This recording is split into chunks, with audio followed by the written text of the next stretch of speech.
What's going on guys, Tyler Jacobs here, back finally with another Oblivion tutorial. And in today's video, we're covering what the Persuasion Wheel is, or the speech wheel, and some easy strategies you can do to maximize an NPC's disposition in this simple minigame. Roll the intro.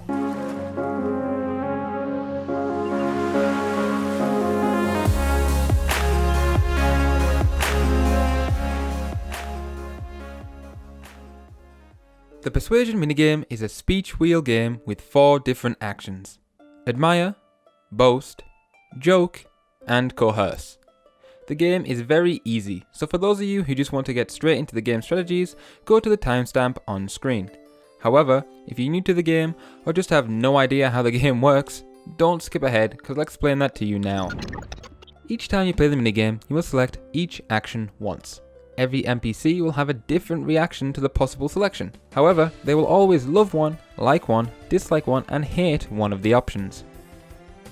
An NPC's reaction to each selection is predetermined and will always be the same every time you talk to that particular NPC.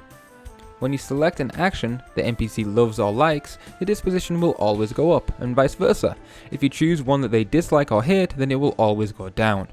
On top of that, the disposition will slowly go down over time as you play the minigame. Generally, it's fairly easy to tell which are the loves and hate actions for the NPC. Hovering over each action will change the NPC's facial expressions, with a big smile for love and a sneer or frown for the hate actions. On Khajiits and Argonians, the facial expressions can be somewhat harder to recognise, but the height of the ears, with up being happy for the Khajiits, and the width of the eyes, narrow being unhappy on the Argonians, should give sufficient clues. What you have to do is select each of the 4 actions in some order, based upon the size of the wedges shown. When you choose a full wedge, you will get the maximum possible response from the NPC. But when you choose the empty wedge, you'll get the minimum possible response.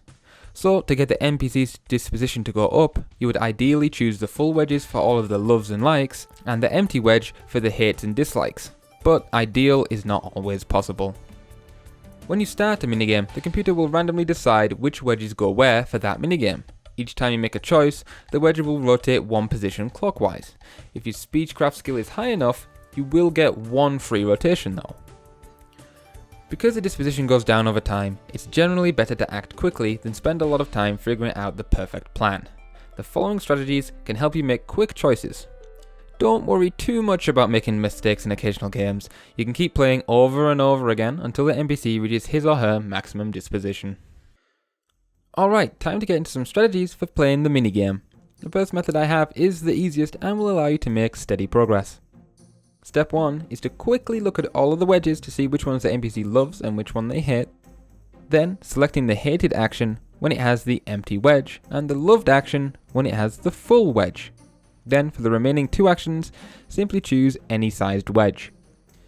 You should also try to think ahead and anticipate where the wedges will rotate to in the next step. You're probably thinking, wow, that's really simple, and you're right, it is. And with this system, you'll always eventually get maximum disposition.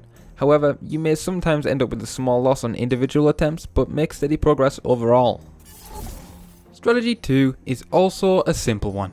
The focus is on being fast and requiring little thinking about which wedge to select.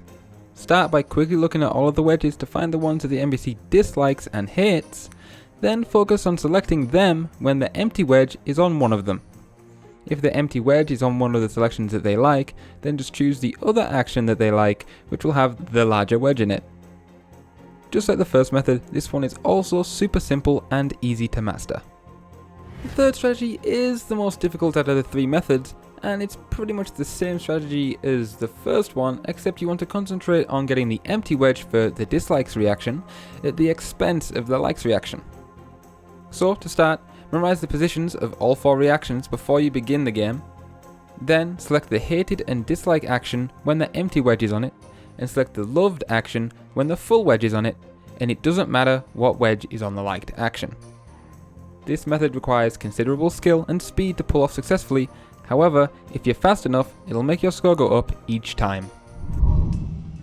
The speech wheel minigame isn't difficult, and with the explanation and tips I've given you in this video, you should be well on your way to mastering it in no time. If you enjoyed, then please leave a like and subscribe for more RPG content just like this. And if you want to contact me directly or get more information on my videos, you can always follow me on Twitter at Mythic Dwellers. Anyways, thanks for watching, and remember, bless Paku.